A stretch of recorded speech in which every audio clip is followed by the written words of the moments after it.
silent fighter. Yes, you. The one who smiles in the daylight but battles invisible wars at night. The one who's been fighting demons no one else can see. You've been strong for too long, and now your mind feels like the enemy. There are two battles we face in life, one with the world and one within our own minds. And the truth is, the one inside your mind is the deadliest. Because while external situations may cause pain, it's your thoughts that keep the pain alive. You can be sitting in a calm room with no enemies, no danger, and still feel fear, regret, anger, and shame. Why? Because the battlefield is in your head. You've probably had days where everything seems okay on the outside, but your mind won't stop attacking you. A single negative thought starts to grow like poison. I'm not good enough. I always mess things up. They don't really like me. These thoughts start small, but if you don't take control, they spiral and take over your identity. That's where Stoicism becomes a weapon. Ancient Stoics like Marcus Aurelius, Epictetus, and Seneca lived in hard times, wars, slavery, exile, betrayal. But they learned something that most modern people never realize. You cannot control the world, but you can always control how you respond to it. As Marcus Aurelius wrote in Meditations, you have power over your mind, not outside events. Realize this, and you will find strength. Let that sink in. You don't have to be rich. You don't have to be perfect. You don't have to control every situation. You just have to learn how to respond instead of react. You're not your negative thoughts. You're the observer of them. And if you're the observer, that means you can choose how long they stay. This video is not for someone who wants to feel good for 5 minutes. This is for the warrior who's ready to stop living under the weight of their own mind. This is for the person who's tired of the voice that says, "You're not enough." In the next 7 chapters, we will break down the most brutal mental traps that feed your negative thinking and how Stoic philosophy gives you the exact tools to destroy them. So don't just watch this video, study it. If you want peace, clarity, and inner strength, don't skip any part. Each section builds on the last. Before we begin, I want you to drop this affirmation in the comments. I am stronger than my negative thoughts. Like this video, share it with someone you care about. Subscribe if you're serious about inner growth. And now, let's kill the negative thoughts, one Stoic truth at a time. Number 1. You are not your thoughts. Let's begin with the most important truth. You are not your thoughts. This might sound strange at first because we've been raised to believe that every thought we have is somehow us. But take a moment and think. How many random, scary, weird, or painful thoughts pass through your mind in a day? If all of those were you, then you'd be changing identities every minute. Stoicism teaches a deep but simple idea. The mind has 2 parts: what happens and how you respond to it. Negative thoughts will come. That's normal. What matters is what you do with them. Epictetus once said, "It isn't events themselves that disturb us, but our opinions about them." This means even if a painful thought enters your mind, "I failed," "I'm ugly," "they left me," that thought only becomes suffering if you believe it. Otherwise, it's just noise. Let's say you see a dark cloud in the sky.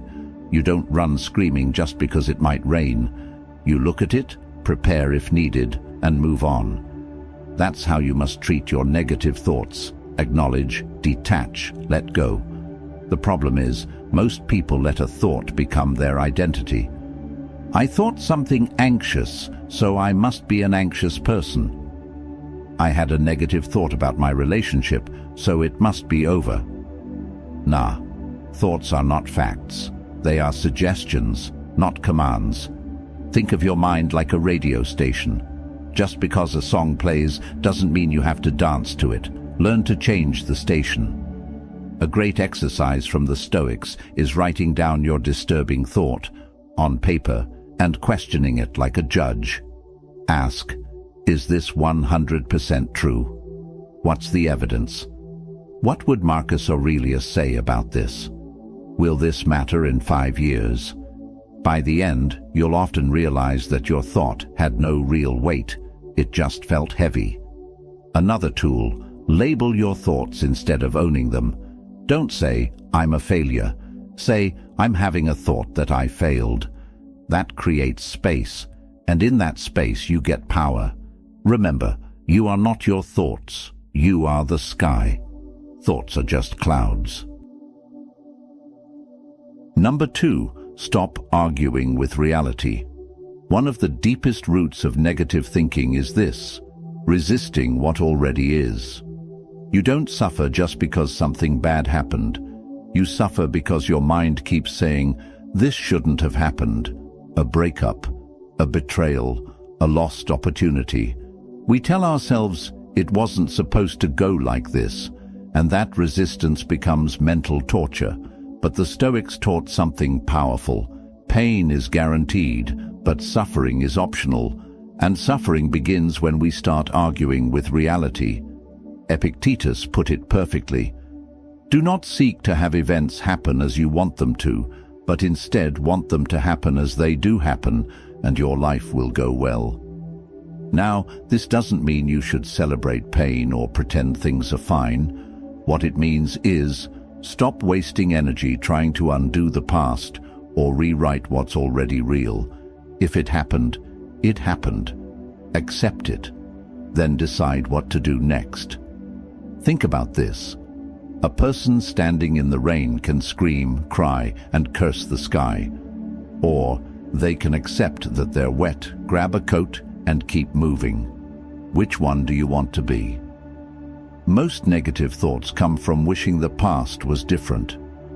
Why did they leave me? Why did I say that? If only I had taken that chance. But none of these thoughts change the event. They just keep the pain alive. The Stoics call this the practice of amor fati, love of fate. It means loving what is, even when it hurts. Why? Because the event is not in your control, but your response is. Let's take an example. Say you failed an exam or your business idea crashed. A negative mind will say, I'm worthless, I never succeed. A Stoic mind will say, this is a moment, not a life sentence. What can I learn from it? Don't fight the moment, use it. Here's a tool. Every time your mind starts saying, this shouldn't have happened, catch it. Say out loud, but it did. So now what? That one line flips your power back on because you stop being a victim and start being the author again. And here's the truth you need to remember. Peace doesn't come from having a perfect life. Peace comes from accepting what is and still choosing to move forward. I want you to drop this affirmation in the comments. I accept reality and I grow from it. Number 3, don't trust the first emotion. Most people make a deadly mistake. They treat their first emotion like the truth. But Stoicism teaches you this critical skill. The first feeling is not final wisdom. Anger, fear, jealousy, sadness, these are reactions. And reactions are usually loud, messy, and irrational. If you always obey your first emotion, your life becomes a roller coaster. Think of emotions like waves. The first one crashes hard, but it always passes. If you can wait, reflect, and observe instead of acting, you win. Marcus Aurelius, a Roman emperor under constant pressure, wrote this: the first rule is to keep an untroubled spirit. The second is to look things in the face and know them for what they are. Imagine that. The ruler of the world reminding himself to stay calm and look deeper. Let's say your friend ignores your message. The first thought might be, they don't care about me. But if you wait an hour, maybe you find out they were busy or sick or just forgot. If you acted on the first emotion, you might have ruined a good friendship. Here's the practice. When a negative emotion hit, pause, name it, Delay the reaction. Say, I'm feeling anger, but that doesn't mean I'm right. I'm feeling fear, but that doesn't mean I'm in danger. I'm feeling jealous, but that doesn't mean I'm less.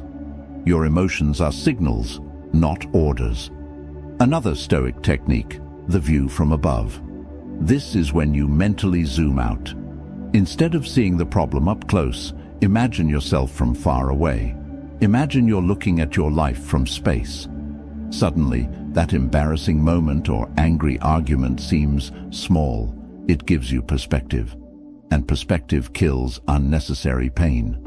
Also, practice this line, let me wait before I react. That small sentence has saved careers, marriages, friendships, and most importantly, your peace. And remember, you are not weak for feeling emotions. You are wise when you don't let them control you. I want you to drop this affirmation in the comments. I pause. I choose. I don't react blindly. Number 4. The stories you tell yourself are creating your pain. Most of the time, it's not the situation that breaks you. It's the story you tell yourself about it. You get rejected, and the mind says, they never liked me. I'll always be alone. You make a mistake at work, and the mind says, you're a failure. You're not capable. This is the trap. You confuse facts with interpretations. The Stoics understood this deeply. That's why Marcus Aurelius wrote, if you are pained by any external thing, it is not this thing that disturbs you, but your estimate of it, and this you have the power to revoke at any moment. Let's pause and unpack that. It's not the rejection, the silence, the failure, or the delay that hurts most. It's the meaning you add to it. And most of those meanings are false stories built from fear, insecurity, or past trauma. Your boss gives you a short reply. You assume they hate you. A friend doesn't invite you. You assume you're not valued. You didn't get the result you wanted. You assume you'll never succeed. But what if none of that is true? One of the most powerful tools to kill negative thinking is to separate the event from the story. Here's how you do it. 1. Write down what happened. Just the raw fact. My message wasn't replied to for 2 days. 2. Now write down the story your mind is telling. They don't care about me. They're avoiding me. 3. Now challenge that story. Oh, do I know this is true? Oh, is there another possible reason? Oh, have I ever delayed messages for reasons that had nothing to do with the person? Often, just doing this exercise helps you realize your thoughts aren't reality. Here's the Stoic mindset. Bad things happen, but they don't define you. You define the meaning of what happens, and in that power, you shape your emotional world. Use your mind to heal, not hurt. Your brain is a storyteller, but you are the editor, and a wise editor doesn't let false stories go to print. So, the next time your thoughts spiral, pause, investigate, and rewrite. Because you are not the pain. You are the author rewriting the page. I want you to drop this affirmation in the comments. I control the story. I choose peace over panic. Number 5. Your environment feeds your inner dialogue. Let's be brutally honest. Your surroundings affect your thinking, and most negative minds are not born. They're built by toxic environments. The people you spend time with, the content you consume, the habits you repeat, all of these are feeding your inner voice. And if you're surrounded by noise, drama, chaos, and pessimism, your mind will reflect that chaos. Seneca, one of the wisest Stoics, warned, associate with people who are likely to improve you. Welcome those whom you yourself can improve. This wasn't just about friends, it was about mental hygiene. If your mind is like a garden, who are you letting plant seeds in it? Let's break it down. Negative people. If you're constantly around people who complain, gossip, or belittle others, you start picking up their mindset. Your brain mimics what it hears most. Toxic social media. If you scroll through content that triggers insecurity, anger, or shame, your mind becomes addicted to low-vibration thoughts. Chaotic spaces, a messy room, cluttered desk, or loud home can amplify stress and kill clarity.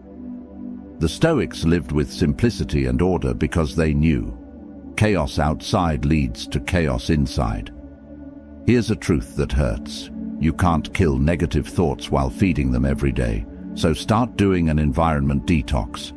Ask yourself, who makes me feel drained versus who makes me feel calm? What content am I watching? Does it inspire me or make me feel worse?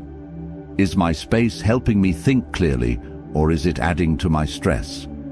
The Stoics weren't just focused on philosophy, they were focused on structure, simple routines, clean surroundings, meaningful conversations. They knew that external discipline created internal stillness. Try this challenge. Spend 7 days without gossip, drama, or negative scrolling. Clean your room. Unfollow accounts that fuel comparison. Spend time with people who actually want to grow. You'll be shocked how much quieter your mind becomes, not because the thoughts magically disappear, but because you've stopped feeding the storm. Number 6. You're tired, not broken. Sometimes your negative thinking doesn't mean something's wrong with you. It just means you're tired, not just physically, but emotionally, mentally, and even spiritually. And when you're tired, everything feels worse than it actually is. You misread texts, you overthink decisions, you assume people are against you. Your mind becomes a storm not because you're weak, but because you're drained. The Stoics understood this deeply. They didn't just talk about mindset, they talked about preserving your energy. Marcus Aurelius reminded himself, if you are distressed by anything external, the pain is not due to the thing itself, but to your estimate of it, and this you have the power to revoke at any moment. But how do you revoke that pain if you haven't slept, haven't rested, haven't taken time to be still? Too many people try to think their way out of a storm, but what they need is recovery, not more thoughts.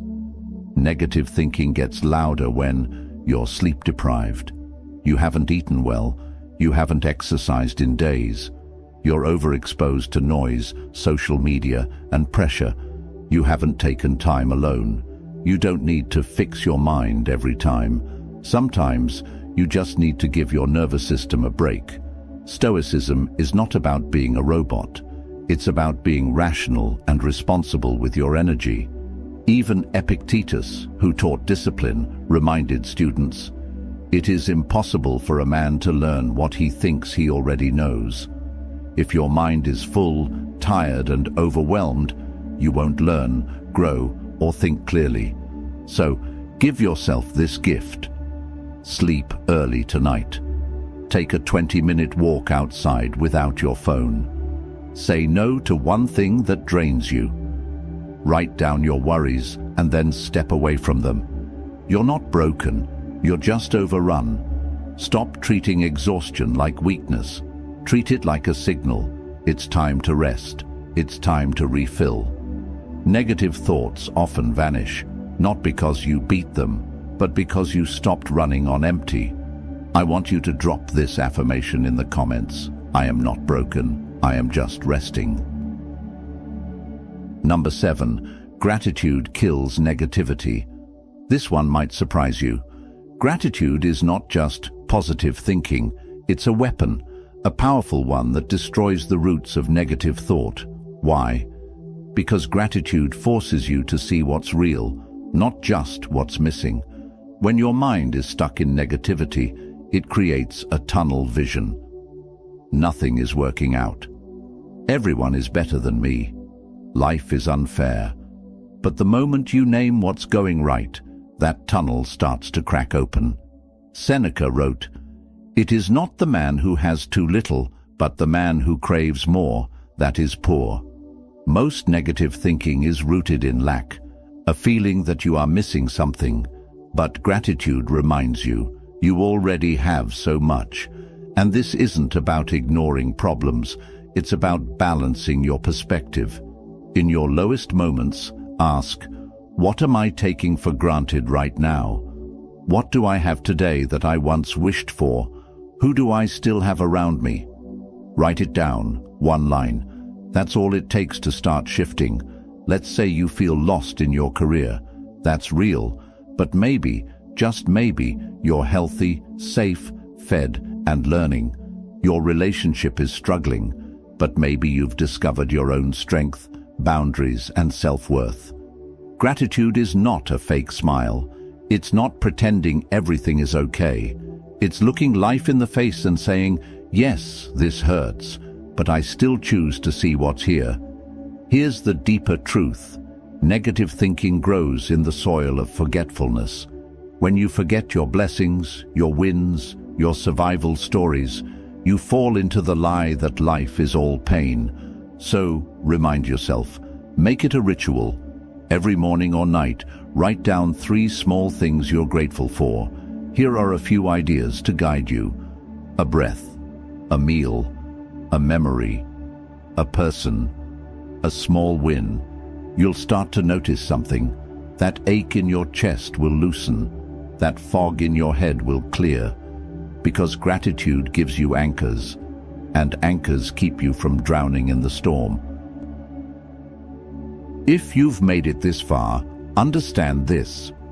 You've already started killing negative thinking, because awareness is the first cut, and awareness is exactly what Stoicism gives you. This isn't about never having a negative thought again. That's not realistic. The Stoics never aimed for perfection. They aimed for practice. You've learned that. You are not your thoughts. You are the observer. You don't have to argue with reality. You can accept and grow. Your first emotion is not always your truth. Pause, reflect, choose. The stories in your head are just that. Stories. Rewrite them. Your environment matters. Clean it up to clean your mind. Tired doesn't mean broken. Sometimes rest is the medicine. And above all, gratitude is your armor against darkness. Marcus Aurelius faced loss, betrayal, and stress few of us could imagine, and still he wrote every day to train his mind toward peace. So, train yours, daily, silently, strongly. You don't have to be loud. You don't need everyone to understand. Just keep showing up for your mind, and your life will begin to transform. And if no one told you today, you're doing better than you think. Not because things are perfect, but because you're aware. And from awareness, everything can change.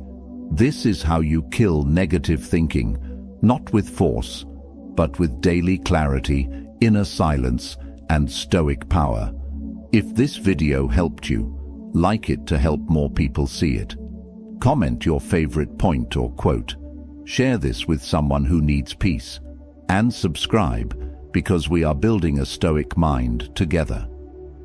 Final affirmation for the comments. My mind is my strongest weapon.